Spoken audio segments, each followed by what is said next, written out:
स्वागत है आप सभी का 9 and 10 स्टडी हब में। Today you're going to learn a fact that even surprised scientists. And I promise you, in just a few minutes, one of the most confusing exam concepts is finally going to become crystal clear. हम dive कर रहे हैं into the absolutely fascinating world of chemical reactions and equations. Seriously, by the time we are done today, you will be mastering this chapter like an absolute pro. So बिना कोई time waste किए, let's begin the magic. Okay, let's start with a crazy story. एक तरफ आपके पास chlorine है, it's a highly dangerous, toxic chemical gas. और दूसरी तरफ है सोडियम, एक ऐसा मेटल जो इतना highly reactive है कि पानी में डालते ही blast हो सकता है. But the real twist comes here. जब ये दो completely dangerous, extreme substances आपस में combine होते हैं, तो क्या बनता है? सोडियम क्लोराइड, NaCl, वही normal नमक जो आप अपने खाने में रोज मजे से खाते हैं. Imagine what would happen if this chemical magic never existed. हमारा खाना बिल्कुल बेस्वाद और boring होता. This perfectly shows how a chemical reaction creates entirely brand new substances. Now, इस magic को actually समझने के लिए हमें अपनी इस chemical story के main characters से मिलना होगा. Left side पर हमारे पास हैं reactants. इन्हें ना एक recipe के ingredients की तरह समझें. ये वो chemical substances हैं जो शुरू में react करते हैं और process के दौरान बिल्कुल disappear हो जाते हैं. And on the right side, we have the products. ये वो ब्रांड न्यू सब्सटेंसेस हैं जो रिजल्ट के रूप में मैजिकली अपीयर होते हैं. सो हमारे नमक वाले एग्जाम्पल में सोडियम और क्लोरीन रिएक्टेंट्स थे और जो सॉल्ट बना वो प्रोडक्ट था. Simple right? Now listen closely because this is very important for exams.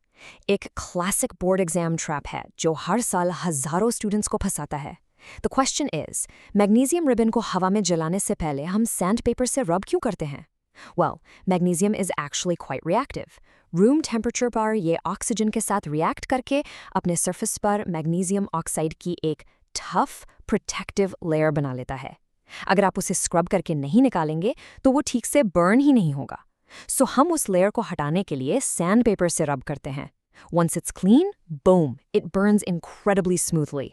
Now this is the surprising part. What actually happens while that magnesium burns?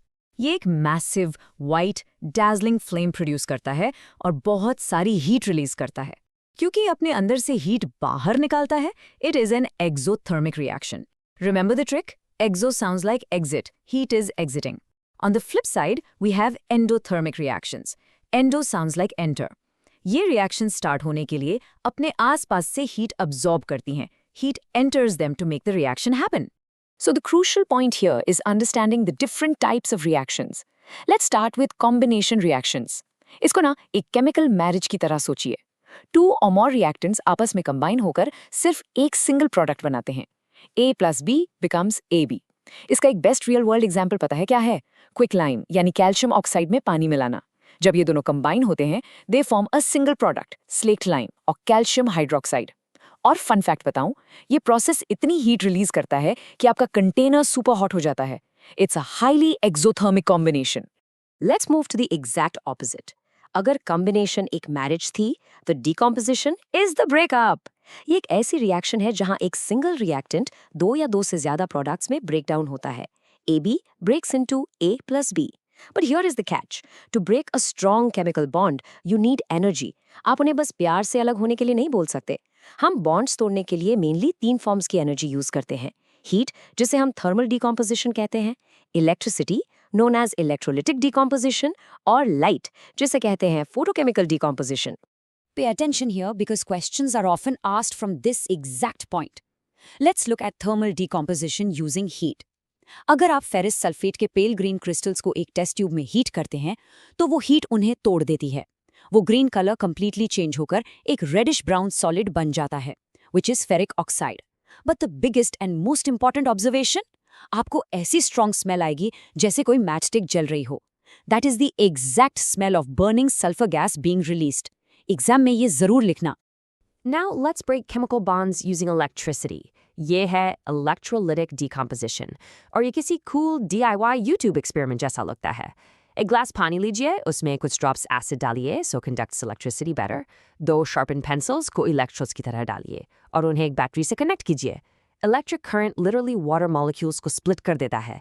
Hydrogen gas cathode पर जमा होती है और ऑक्सीजन गैस एनोड पर. What's amazing here is कि आपको oxygen के comparison में हाइड्रोजन का exactly double वॉल्यूम मिलता है. Why? क्योंकि water is H2O, 2 parts hydrogen for every 1 part oxygen. हमारा थर्ड मेथड है लाइट की पावर से बॉन्ड्स तोड़ना, फोटोकेमिकल डिकम्पोजिशन। इमेजिन कीजिए आपने थोड़ा सा व्हाइट सिल्वर क्लोराइड पाउडर एक डिश में डालकर सनलाइट में रख दिया। धीरे धीरे सनलाइट इसको ब्रेक डाउन करती है और वो व्हाइट पाउडर टर्न होकर ग्रे हो जाता है। This happens because the light is separating it into solid grey silver and chlorine gas.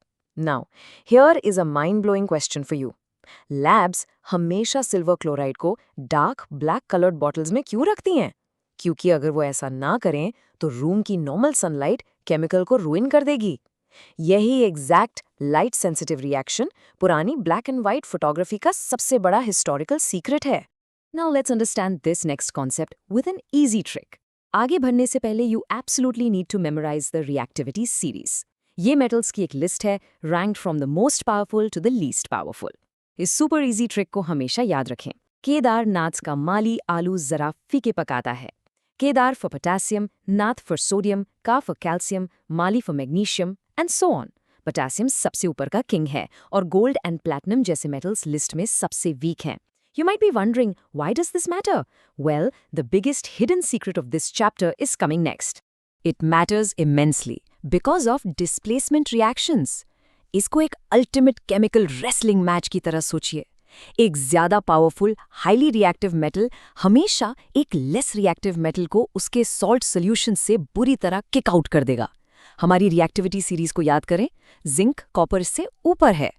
सो अगर जिंक और कॉपर सल्फेट एक साथ रिंग में उतरते हैं तो जिंक फोर्सफुली कॉपर को बाहर निकाल देता है, उसकी जगह खुद लेकर जिंक सल्फेट बनाता है और बेचारे वीक कॉपर को बिल्कुल अकेला छोड़ देता है। Let's actually see this wrestling match in real life. ये एक सुपर क्लासिक एक्सपेरिमेंट है जो डेफिनेटली आपके पेपर्स में आएगा। क्या होता है जब आप एक रेगुलर आयरन नेल को कॉपर सल्फेट के ब्राइट ब्लू सोल्यूशन में डालते हैं? Well, iron is stronger than copper, so वो आराम से कॉपर को डिस्प्लेस कर देता है। करीब 20-25 मिनट में वो ब्राइट ब्लू सोल्यूशन धीरे धीरे पेल ग्रीन कलर में फेड हो जाता है क्योंकि नया आयरन सल्फेट बन रहा है। और आयरन नेल का क्या होता है? उसके ऊपर एक थिक रेडिश ब्राउन कोटिंग आ जाती है। वो एक्चुअली डिस्प्लेस्ड कॉपर है जो नेल पर चिपक गया है। बट वेट, व्हाट इफ दोनों कंपाउंड्स एक दूसरे से स्वैप करना चाहते हैं? That brings us to double displacement reactions. यहाँ एक मेटल दूसरे को किक आउट नहीं कर रहा, ये दो कंपाउंड्स के बीच आयंस का कंप्लीटली म्यूचुअल एक्सचेंज है। It's like two dance partners easily swapping partners on the dance floor. और बहुत बार जब वो स्वैप करते हैं तो वो कुछ ऐसा नया सब्सटेंस बनाते हैं जो पानी में डिसॉल्व ही नहीं होता। जैसे अगर आप कलरलेस सोडियम सल्फेट और कलरलेस बेरियम क्लोराइड को मिक्स करें, इंस्टेंटली पानी में एक white solid powder magically appear होता है। उस सॉलिड को हम प्रेसिपिटेट कहते हैं और इस पूरी प्रोसेस को प्रेसिपिटेशन रिएक्शन। सो हमने इन सभी रिएक्शंस की इतनी डिटेल में बात की, पर हमें एक्चुअली सिर्फ देखकर कैसे पता चलेगा कि कोई केमिकल रिएक्शन हुई भी है या नहीं? वेल, देयर आर 4 की visual signs to look for. Number 1, change in state, जैसे एक गैस का लिक्विड बन जाना। नंबर 2, चेंज इन कलर, जैसे हमारा ब्लू कॉपर सल्फेट ग्रीन हो गया था। Number 3, evolution of a gas, जहां आपको क्लियर बबल्स या फ्यूम्स उड़ते हुए दिखें। And number 4, change in temperature, जहां रिएक्शन का कंटेनर खुद हॉट या कोल्ड हो जाए। अगर आपको इनमें से कोई भी साइंस दिखें, then you know for sure that chemical magic is happening. Here is a highly visual, crazy example of that third sign, evolution of gas. अगर आप white lead nitrate powder को एक टेस्ट ट्यूब में heavily heat करते हैं, तो सिर्फ एक छोटा-मोटा slight change नहीं होगा। आपको एक loud cracking sound सुनाई देगी और एकदम thick, intense brown fumes tube से बाहर आने लगेंगी।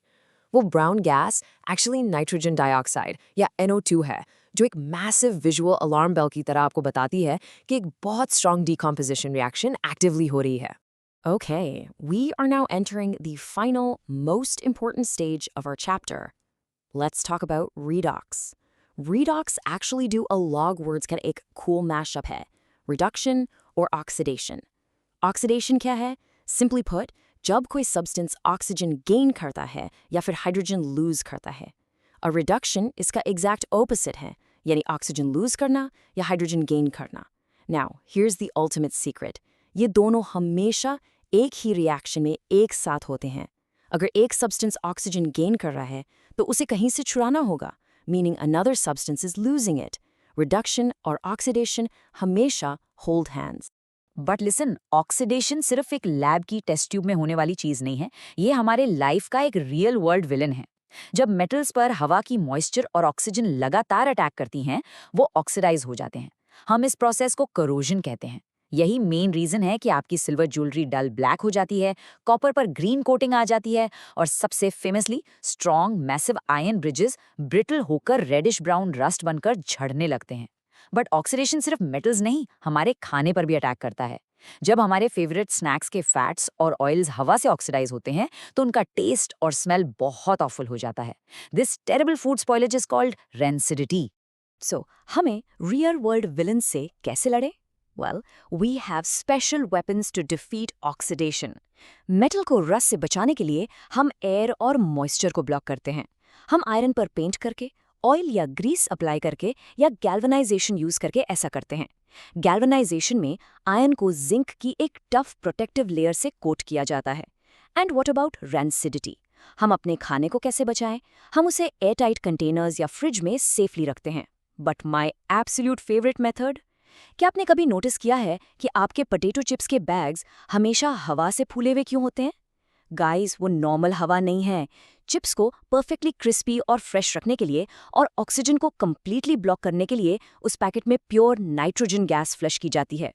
Which leaves us with this final mind-bending thought.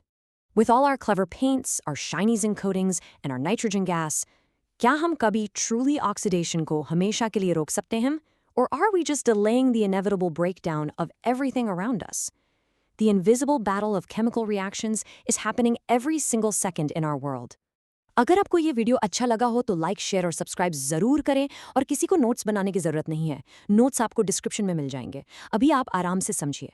Thank you so much for joining me, and keep questioning the world around you.